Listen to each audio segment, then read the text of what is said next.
Ramzan special bundiya. ইফতারিতে special আইটেমের মাধ্যমে বুন্দিয়া হলো অন্যতম।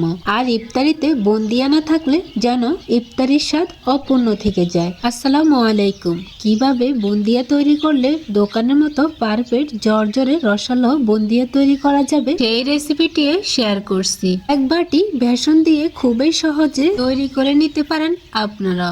তাহলে চলুন মূল রেসিপিতে চলে যাওয়া যাক। বুন্দিয়া তৈরি করার জন্য এরকম একটি বাটি নিয়েছি, আর এই বাটির সমান সমান করে বেসন নিয়েছি। আর এই একই বাটিতে মেপে অন্যান্য উপকরণগুলো আমরা দিয়ে দিব। অবশ্যই বুন্দিয়া তৈরি করার জন্য বেসনগুলো চেলে নেবেন, এতে করে বুন্দিয়াগুলো অনেক বেশি ফুলবে এবং রসালো হবে। আর এই তো বেসনগুলো চেলে নেওয়া হয়ে গেছে। এখন যে বাটিতে বেসন মেপেছি ওই বাটিতে 4 ভাগের 3 ভাগ পানি নিয়েছি। এখন এই বেসনের উপরে আমরা পানিটুকু দিয়ে দিচ্ছি। এখন একটি হ্যান্ড উইচের সাহায্যে খুব ভালোভাবে মিক্স করে নিব। আবার চাইলে হাত দিয়েও এই ব্যাটারটা খুব সুন্দরভাবে মিক্স করে নিতে পারেন। বুন্দিয়ার এই গোলাটাকে একটু সময় নিয়ে মিক্স করে নেওয়ার চেষ্টা করবেন। এরই মাধ্যমে এখানে আমি 1 চা চামচ রান্নার সয়াবিন তেল দিয়ে দিচ্ছি। বেসনের গোলাতে সামান্য তেল ব্যবহার করলে বুন্দিয়াগুলো ভেজে নেওয়ার সময় বুন্দিয়াগুলো জমাট বেঁধে যাবে না। আমি এই বেসনের ব্যাটারটা প্রায় 7-8 মিনিট ধরে এরকম ভাবে মিক্স করে নিয়েছি। আর এটার কালারটাও অনেকটা চেঞ্জ হয়ে গেছে। যখন কালারটা এরকম সাদা প্লাফি হয়ে যাবে তখনই বুঝে নিতে হবে যে বেসনের ব্যাটারটা একেবারে পারফেক্ট। বাজারে যে বুন্দিয়াগুলো তৈরি করা হয় তার মাধ্যমে কিছু কিছু কালারিং বুন্দিও আমরা দেখতে পাই। এখানে আমি 3টি কালারিং বুন্দিয়া তৈরি করব। আর তার জন্য বেসনের ব্যাটারটাকে আলাদা আলাদা 3টি বাটিতে ভাগ করে নিলাম। এখানে আমি রেড ফুড কালার এবং গ্রিন ফুড কালার দুটো ইউজ করব। এখানে 1-2 ফোঁটা করে ফুড কালার গুলো দিয়ে খুব ভালোভাবে একটা চামচের সাহায্যে মিক্স করে নিতে হবে। আর এই চামচগুলো আলাদা আলাদা ব্যবহার করতে হবে, একই চামচ দিয়ে দুটো মিক্স করা যাবে না। আর এই তো তৈরি হয়ে গেছে আমার 3টি কালার। এখন আমি চলে যাচ্ছি চুলো একটি কড়াই বসিয়েছি আর এতে পর্যাপ্ত পরিমাণে তেল দিয়ে দিচ্ছি। তেলটা কতটুকু গরম হলে এই বুন্দিয়াগুলো ভেজে নিতে হবে তা আমি দেখিয়ে দিচ্ছি। একটি আঙ্গুলের সাহায্যে কিছুটা ব্যাটার নিয়ে এই তেলের উপরে ছেড়ে দিতে হবে। যদি তেলের উপরে এটা ভেসে ওঠে তাহলে বুঝে নিতে হবে যে তেলটা পারফেক্ট ভাবে গরম হয়েছে। এই পর্যায়ে আমরা বুন্দিয়াগুলো ভেজে নিতে পারি। এখানে একটি পিঠে চাশনি নিয়েছি। আপনারা ফোঁটাযুক্ত যে কোনো চাশনির মাধ্যমে এভাবে ব্যাটার ঢেলে বুন্দিয়াগুলো ভেজে নিতে পারেন। তবে বুন্দিয়াগুলো ভেজে নেওয়ার সময় এটাকে বেশি নাড়াচাড়া করা যাবে না। আর চাশনির উপরে ব্যাটারটা কিছুটা উপর থেকে ঢালতে হবে, চাশনি উপরে রাখতে হবে। এতে করে বুন্দিয়াগুলো চ্যাপ্টা হবে না, বুন্দিয়াগুলো একেবারে পারফেক্ট গোল গোল হবে। চুলোর জালটা মিডিয়ামে রেখে এই বুন্দিয়াগুলো ভেজে নিতে হবে। এতে করে এই বুন্দিয়াগুলো বেশ মুচমুচে এবং অনেকদিন সংরক্ষণ করেও রাখা যায়।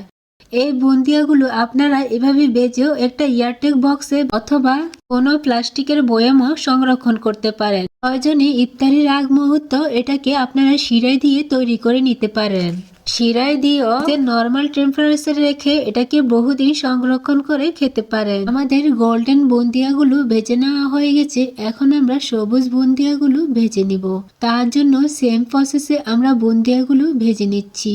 আর দেখতেই পাচ্ছেন আমি চাশনিটি উপরে রেখেছি এবং এটাকে বেশি নাড়াচাড়াও করছি না, এটা আপনি পড়ে যাচ্ছে। আমি আপনাদেরকে একটি কথা বারবার বলি, সেটা হচ্ছে আপনারা বুন্দিয়াগুলো ভাজার সময় অবশ্যই ব্যাটারের চাশনিটা নাড়াচাড়া করবেন না। যদি নাড়াচাড়া করেন তাহলে কিন্তু বুন্দিয়াগুলো চ্যাপ্টা হয়ে যাবে। আর বুন্দিয়াগুলো যেন ভাজতে ভাজতে পুড়ে না যায় সেদিকেও খেয়াল রাখতে হবে। আমার এই বুন্দিয়াগুলো ভাজা হয়ে গেছে। সর্বশেষে ভেজে নিব লাল বুন্দিয়াগুলো। সেম প্রসেসে বুন্দিয়াগুলো ভেজে নিচ্ছি। আর এই বুন্দিয়া তৈরি করা একেবারে সহজ, দেখতেই পাচ্ছেন। আর এইভাবে যদি আপনারা একবার বুন্দিয়া তৈরি করতে পারেন বাসায়, তাহলে কিন্তু বাজার থেকে আর কখনো বুন্দিয়া কিনে খাবেন না। তো আমার একে একে সবগুলো বুন্দিয়া ভাজা হয়ে গেছে। এখন আমি এই বুন্দিয়াগুলো নিয়ে নিচ্ছি একটি প্লেটে। দেখতেই পাচ্ছেন বুন্দিয়াগুলো কতটা সুন্দরভাবে তৈরি হয়ে গেছে। আপনারা চাইলে এভাবেও এই বুন্দিয়াগুলো সংরক্ষণ করতে পারেন। আপনাদের প্রয়োজন অনুযায়ী অল্প অল্প করে এটাকে শিরায় দিয়ে তৈরি করে নিতে পারেন। আর দেখতেই পাচ্ছেন এটা কতটা মুচমুচে হয়েছে।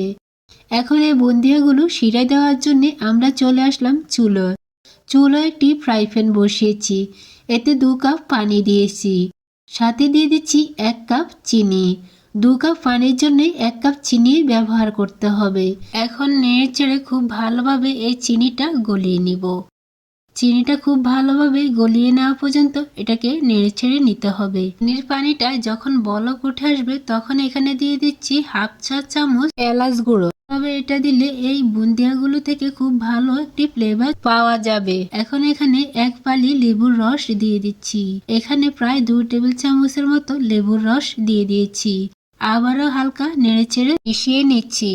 চিনির এই শিরাটাকে একেবারে আঠালো করে নেওয়া যাবে না। যখন এটা একতারের হয়ে যাবে তখন এখানে আমরা ভেজে রাখা বুন্দিয়াগুলো দিয়ে দেব। আর এখানে আমি সবগুলো বুন্দিয়া শিরায় ব্যবহার করব। বুন্দিয়াগুলো শিরায় দেওয়ার সাথে সাথে এটাকে একটা স্প্যাচুলার সাহায্যে খুব ভালোভাবে নেড়ে চেড়ে মিশিয়ে নিতে হবে।